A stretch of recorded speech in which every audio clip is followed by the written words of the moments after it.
Maple Street, États-Unis. Un quartier de banlieue idéal pour s'installer en famille. Mais dans un moment, tout risque de changer pour les gens de Maple Street. Ils vont découvrir que les monstres qu'ils redoutent peuvent être tout près d'eux. Donc, on installera les décorations de Noël juste après la fête de Thanksgiving. On les enlèvera le 6 janvier. Génial. Quelqu'un veut la parole? Oui, moi, ça m'ennuie toute cette histoire à propos des décorations. Ne me dites pas que les gens vont pouvoir suspendre ce qu'ils veulent. Non. Écoutez, tout le monde va devoir choisir entre deux thèmes différents. Par exemple, entre un bonhomme de neige ou un Père Noël. Oh, mais c'est si joli quand toutes les façades et tous les jardins sont exactement pareils. On pourrait mettre des lumières blanches et peut-être une jolie couronne avec un ruban rouge sur la porte. Oui, mais on choisit un rouge tomate ou un rouge grenat? Je suis ravi de voir que ça te fait rire, Will, mais le reste d'entre nous apprécie de vivre dans un cadre agréable. Oui, bon, ça sert à rien d'en discuter pendant des heures. Je veux rentrer chez moi avant que le match se termine. Excusez-moi, c'est juste qu'avant on habitait avec Brent sur la base et vous savez, tout y était très uniforme. On m'a dit que la base était décorée avec beaucoup Tu ne de vis goût. plus sur la base, c'est fini, Phyllis. De toute façon, on n'est pas assez nombreux. C'est vrai, est-ce qu'on peut décider sans réunir le quorum? Vous voulez que je vous dise? Ils ne veulent pas venir, alors à nous de décider pour eux. Il a raison.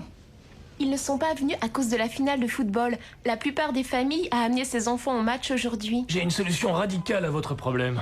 La réunion n'a qu'à être reportée. Mes enfants jouent la finale aujourd'hui et pourtant je suis là. C'est simple, la réunion a lieu le premier samedi du mois et c'est très important. Que ça reste ainsi. Effectivement. Alors, Oli va taper une circulaire concernant les décorations et ensuite on prendra une décision. Est-ce que quelqu'un veut la parole? Oui, la nouvelle famille qui habite au bout de la rue, c'est une barrière qu'elle a installée?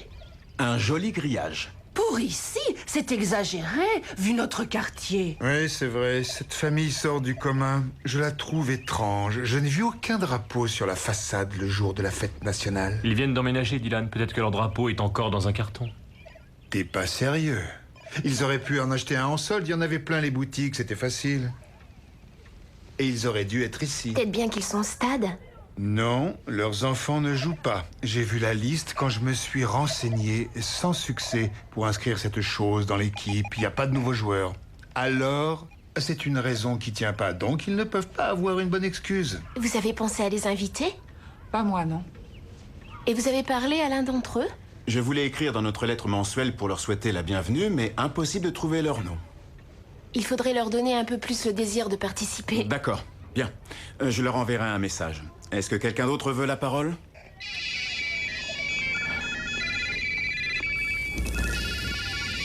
Allô? Allô? Allô? Allô? Allô? Allô? Hé, mais j'arrive plus à jouer.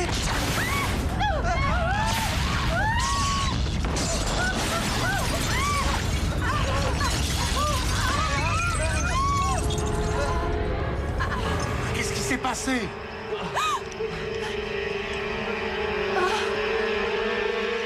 Est-ce que ça va? Oui, je pense.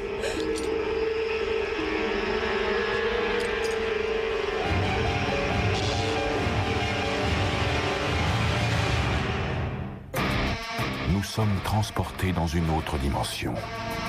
Une dimension faite non seulement de paysages et de sons, mais aussi d'esprit. Un voyage dans une contrée sans fin, dont les frontières sont notre imagination. Un voyage au bout des ténèbres, où il n'y a qu'une destination. La 13e dimension.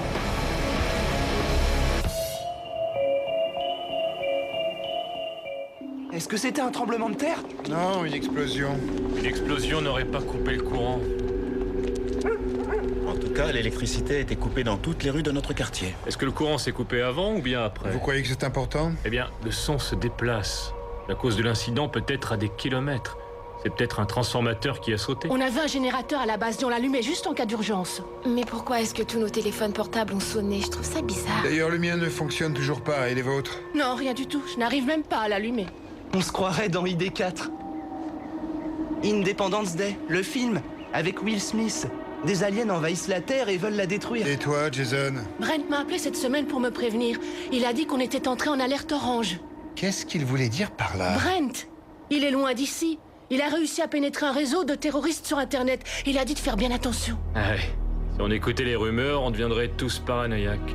Et on peut penser que bientôt le gouvernement s'en prendra aux mangeurs de merguez. Ben ça serait bien. Souvenez-vous de cette bombe faite avec des engrais que Timothy McVeigh a fait exploser. Là, il faut que tu m'expliques comment une merguez est susceptible d'exploser dans de la semoule. Ce n'est pas comment ils l'utilisent, c'est ce qu'ils en font. Tu veux connaître mon opinion? Tu sais, ça veut dire qu'ils ne sont pas du coin. Et pour quelle raison un terroriste aurait envie de nous massacrer? Il y a le réservoir. Très bien vu. Cette étendue d'eau sur laquelle tu fais naviguer ton bateau, eh bien, c'est la plus grosse réserve d'eau de l'État. Je me fais du souci pour les enfants. Je crois qu'il est préférable d'aller les chercher. Oui, il vaudrait mieux que je l'accompagne. Mes enfants y sont aussi.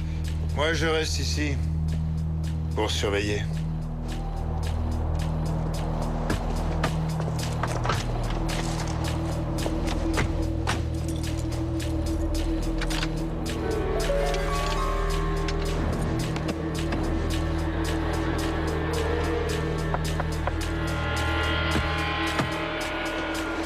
C'est bizarre. J'ai changé la batterie la semaine dernière. Je vais vérifier la mienne.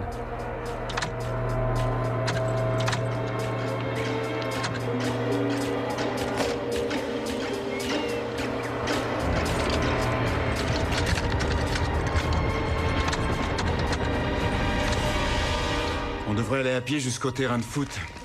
Qui veut m'accompagner? Mais le stade est à plus de 20 km d'ici. J'ai toutes les raisons de penser que leurs voitures doivent fonctionner. Je suis à peu près certaine qu'ils sont sur le chemin du retour. C'est facile pour toi de dire ça, Oli. Tu n'as pas d'enfant. Brent m'a parlé des impulsions électromagnétiques. Ces ondes se déplacent vite, coupent les ordinateurs et les systèmes électroniques. Toutes nos voitures ont des puces électroniques. Ce qui explique pourquoi le jeu de mon fils et nos portables se sont arrêtés net. Quelle est la cause de ce choc? Les terroristes, ils veulent tout détruire et nous envahir. Ça suffit, je vais prendre mon arme. Ça sert à rien de paniquer. Oh non, je ne panique pas. Pourquoi je paniquerais? Nos voitures sont mortes, nos portables ne marchent pas et il n'y a plus de radio, sans oublier l'explosion. On a dû imaginer tout ça. Allons, du calme. Ça sert à rien de s'énerver, d'accord? Il n'y a aucune invasion. On est entre nous et on ne risque rien. Ouais, d'accord, on est entre nous. Mais vous oubliez quelque chose. Et eux alors? Ils n'ont pas l'air de paniquer, ils ne sont même pas sortis de leur maison. Et dire que c'est le seul grillage du quartier. Et alors? Alors c'est bizarre, il n'y a plus d'électricité, aucun téléphone ne fonctionne, tout le monde sort vite dans la rue et eux, ils restent assis dans le salon à papoter. Désolé, mais moi je trouve ça étrange. Je trouve ta conclusion un peu rapide, Dylan. Moi, je suis sûr qu'ils ont peur. Quand on a vraiment peur, on pose des questions. Peut-être bien qu'on devrait aller voir s'ils n'ont rien. J'y vais. Je suis sûr qu'ils savent quelque chose. Je vais avec lui.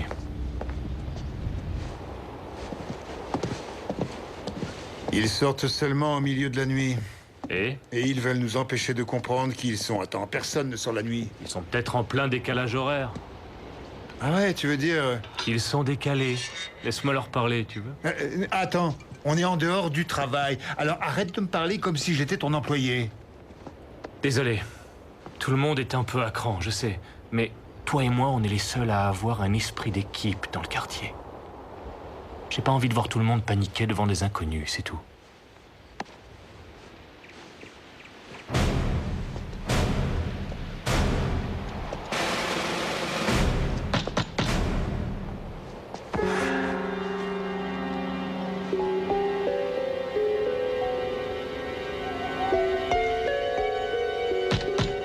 Bonjour, je m'appelle Will Marshall, j'habite la maison juste en face de la vôtre. Est-ce que vous allez bien?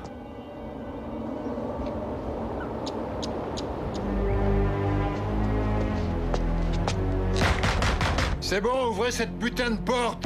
Mais qu'est-ce que vous foutez là-dedans? Quoi? C'est ça ta manière d'ouvrir les portes?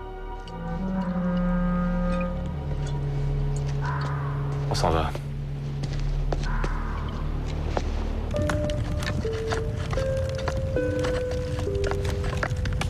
Est-ce que c'est calme? Ça me fait peur. Le samedi, d'habitude, il y a plein de vie et de mouvements. Les gens regardent le foot ou n'importe quoi. C'est tout de même bizarre qu'ils ne sortent pas. On vit dans un pays libre, tu sais, chérie, alors laissons-les tranquilles. Je le sais, ça. Tu m'énerves à te comporter comme si tu savais toujours ce qui arrive. On n'arrive pas à s'intégrer à cause de tes airs de supériorité. Ah, parce que ça te plairait d'avoir Comme Amy Phyllis qui a peur de tout ce qui n'est pas approuvé par un conseil militaire. Ou Dylan, qui a peur d'attraper un cancer juste parce qu'il utilise son petit cerveau pendant 5 minutes.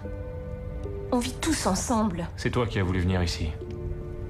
J'étais contre. Ce quartier était idéal pour s'installer et fonder une famille.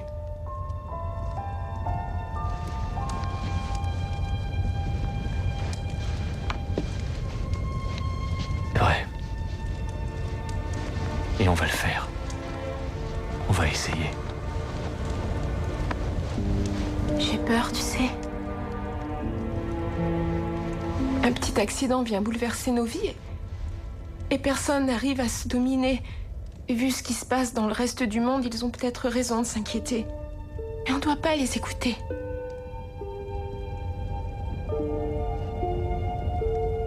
D'accord. D'accord, je t'aime.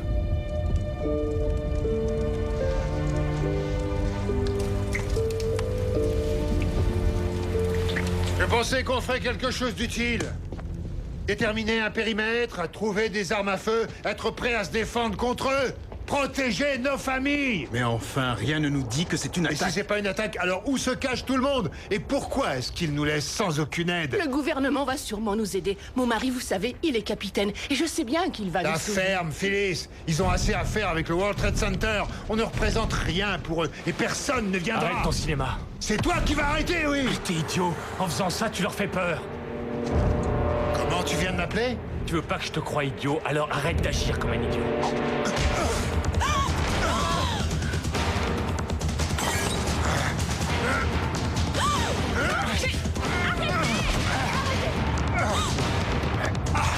Regardez. Sa voiture fonctionne.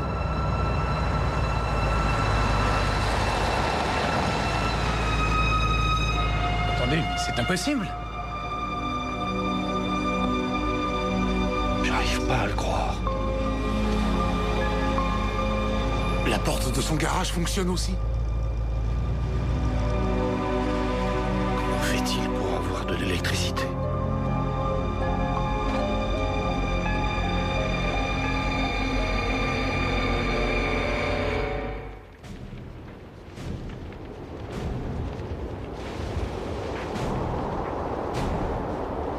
Il y a de la lumière chez eux. Leur voiture fonctionne. Il est revenu voir sa famille. Il savait ce qui allait se passer. Il est complètement stupide, ton terroriste. Pourquoi il aurait gardé l'électricité? Ça leur sert de cible pour tirer. Ils savent où larguer leurs bombes. S'ils veulent détruire le réservoir... Dans ce cas, il risque de mourir aussi. Mais c'est ce que font les terroristes. Brent me dit que leur mentalité est différente. C'est un honneur de se sacrifier pour leurs croyances. Tu as raison. Ils sont assez débiles pour se faire exploser devant des enfants. Ils sont capables de tout. Où sont Simon et Jeff? Je ne les vois plus. Il a dû les croiser en approchant par Ça ici. suffit. Je vais régler ça. Pose ce revolver. Je vais aller leur parler. La dernière fois, ils ne t'ont pas écouté. Mais cette fois, je ne m'en irai pas avant qu'ils répondent. Écoutez, ils n'ont rien de terroriste, mais je pense qu'on a tous besoin de comprendre. D'accord? Will! Ça va aller. Ne t'inquiète pas.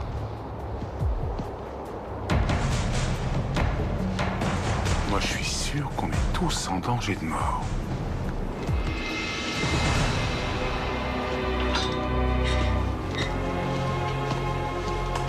Les gens sont bizarres. Ce sont sûrement des terroristes.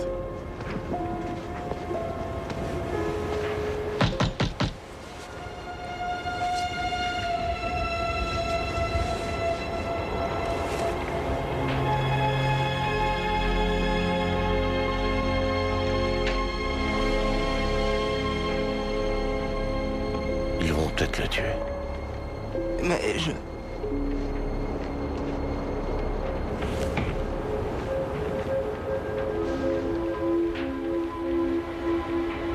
Je crois que je devrais y aller. Ils discutent, c'est tout. Ils s'en ont pour 1 minute. Il a l'air beaucoup trop sympa.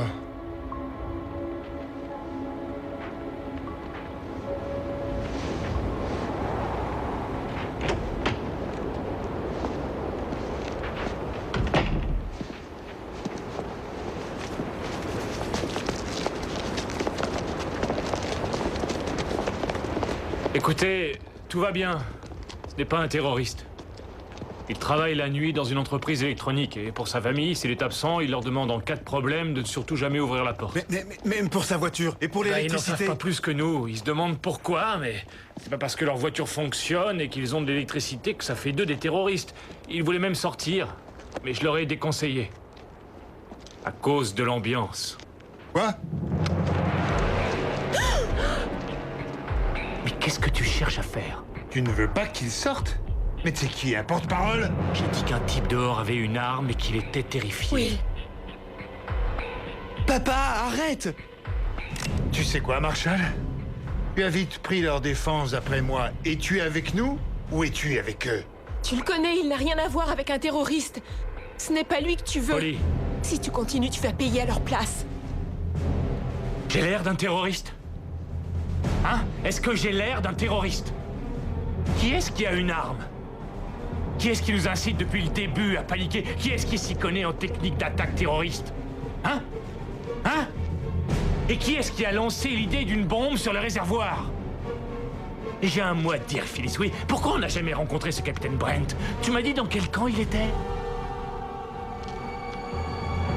C'est exactement ce que cherche un terroriste, qu'on perde confiance. On se serrait les coudes, et voilà qu'on s'étriperait maintenant. On n'a aucune vraie attaque, et pourtant, ils ont déjà gagné. Dylan, si t'as envie de tirer, vas-y. Quand tout sera fini, ne t'étonne pas d'être enfermé.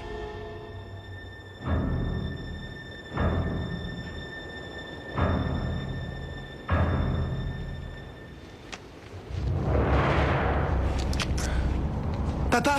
Quoi? Viens voir, regarde!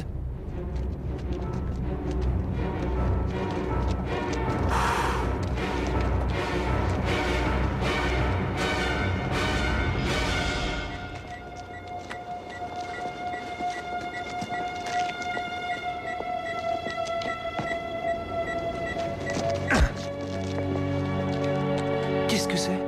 Dylan? C'est une mini-caméra, un truc d'espionnage. Comme ça, ce type travaille dans l'électronique, hein, et il travaille la nuit, bien sûr. Donc il est dans nos rues quand on dort. Il est le seul à avoir pu faire ça. Il y en a peut-être plusieurs. Holly, C'est eux ou nous. Moi, je préfère que ce soit eux. tu avais dit qu'on ne leur ressemblerait jamais. Eh bien, j'ai changé d'avis, tu vois. Et regardez ce que j'ai trouvé vissé sous la porte du garage. Ma main a coupé qu'on est tous sur écoute. Ils sont obligés de sortir, Marshall, et tout de suite. Il y a sûrement une autre explication. Ah oui, et si tu nous disais ce que c'est? Allez, on y va. Ouais, on y va. Ils ont intérêt à sortir de chez eux. Ne faites pas ça. Steve! Dave, allez! Corey, n'y va pas! Allez, allez, venez, allons. Allez!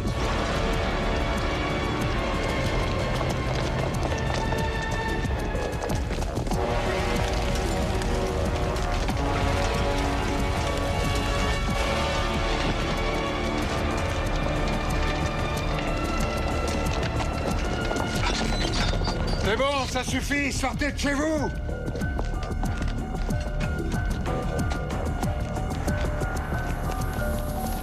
Je trouve qu'ils mettent du temps. Ouais, c'est vrai.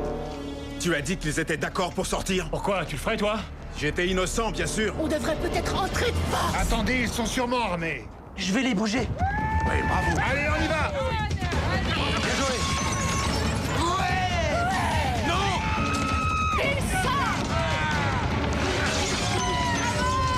Ne fais pas ça! S'il te plaît!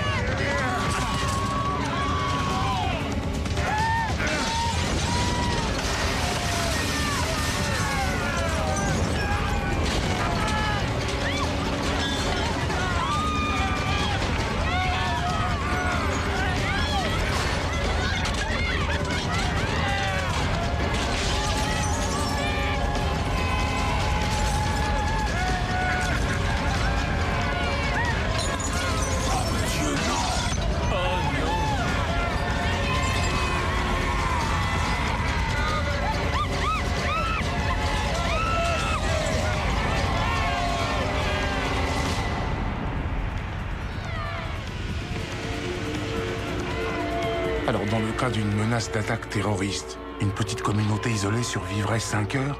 sans recevoir une aide extérieure? Est-ce qu'ils ont fait exprès de ne pas couper l'électricité à cet endroit? J'en sais rien. Si les autres tests de sécurité civile se déroulent ainsi, ça risque de finir en drame. Dans certains cas, la voix de la raison n'est pas entendue. En ces temps incertains, on croit voir le mal à chaque coin de rue. On en vient même à générer l'insécurité. Parce que si la peur nous pousse à être vigilants, elle peut aussi nous faire perdre la tête. Cette peur qui existe malheureusement trop souvent à l'extérieur de la 13e dimension.